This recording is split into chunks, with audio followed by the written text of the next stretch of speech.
I don't know, I'm just really happy with the way they turned out. And like, I have my elf ears that I've always wanted. So it's like a confidence boost for me because I feel, I don't know, just myself finally. My name's Melynda Moon. I'm 24 years old and I've been an alternative model since 2008. In 2011, I got my ears modified to look like an elf. For me, body modification is something huge because you can become whatever you want. And getting elf ears for me just, I don't know, I feel more completed. Like that's just me, it's me. I am Sarah Williams and I am an elf from Calgary. I'm happy with my ears and the way that they turned out. I work at Shaw Direct here in Calgary. If a phone rings, I pick it up and I say, Shaw Direct Field Support, Sara speaking. In my free time, I play piano. I'm gonna play some Lord of the Rings. Of course. I was very shy when I was young. I never really developed any kind of, sense of individuality. I was never outgoing. I was always very reserved.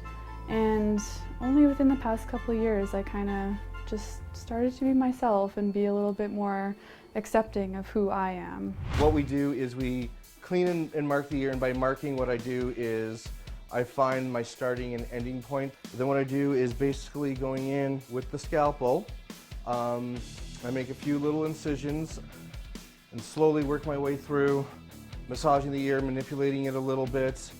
It then gets folded over and stitch the ear right back together. Everything on this side of the ear used to be pretty much up here. Everything on this side used to be pretty much over here. I am Jason Friday. I've been a body modification artist for about 13 years now and expanded into the realm of the more extreme body mod of implants and whatnot. I would say I get probably 1 to 3 inquiries a month about ear pointing. We're lucky here in Ontario because we are allowed to do it. We don't have to be like hiding underground and hiding it from anybody. Whereas in a lot of other places, it is a procedure where it's had to go underground, unfortunately, just because of legalities. And I feel because of that, a lot of people are now wanting to come up to Canada to get the work done. I like the end result of things. I don't enjoy going through the pain of things. With body modification, most of it falls into gray areas of the law. There are no specific law saying, well, you can't do that. But they also think, well, you shouldn't be doing that. So it is difficult. I personally believe that plastic surgeons themselves should be more open to performing certain procedures. That's one of the reasons why body modification sort of ended up in the subculture industry that it is. It's not something that's considered part of the plastic surgery training regimen, and I think it would be definitely frowned upon by the American Society of Plastic Surgeons. When I think of body modification, I'm thinking of aesthetic surgeries or aesthetic procedures that may change a person's facial appearance, may change their body appearance, whether it's through liposculpture, breast augmentation, abdominoplasty, some sort of body contouring procedure or facial contouring procedure. I had a patient call me the other day asking to have his tongue cut in half. It's certainly not a procedure I'm interested in doing.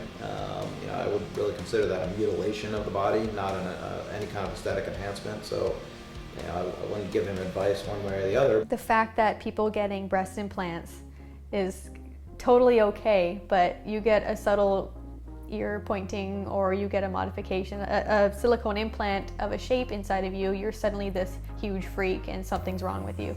But having typical plastic surgery is okay. I don't see the difference. The day that I was going to get it done, I was shaking like a leaf. I'm excited, but I am nervous. It was scary at first. It looked quite abrasive and it was very obvious after the procedure, but I mean, after the stitches were taken out, it settled down. It would have been a lot easier to feel no pain because I mean, when you're laying there for like 30-45 minutes or so with each ear and you're getting it tugged at and cut and like sutured and stuff like that, like it does start to get really uncomfortable. And I did get a little teary-eyed. My parents are fairly conservative and they would prefer that I not get any kind of modification. They would prefer I not get pierced or tattooed or ears surgically pointed, any of that. So they'll get used to it eventually. I have had a lot of really distasteful things said to me. I've had emails sent to me being like, oh, you're gonna regret this when you're 30 and stuff like that. I mean, I only have 6 years to go. I don't think I'm gonna suddenly be like, oh, I ruined my life. I should probably conform now. Having my ears pointed and dating guys, it's been a struggle because, you know, do modeling and then you have like pointed ears. You're a fantasy girl, right? So it's kind of difficult to pick out like genuine ones that just aren't trying to like get with you. Social media does for sure make stuff like that easy to find. I mean, you can hashtag ear pointing and it'll bring you a whole page full of people who have their ears pointed or who want to get their ears pointed. There's a lot more people getting into it. It's just, that's our generation, like lots of tattoos and piercings and body modifications, like that's just what we're heading into. So I do believe that it will be more accepted.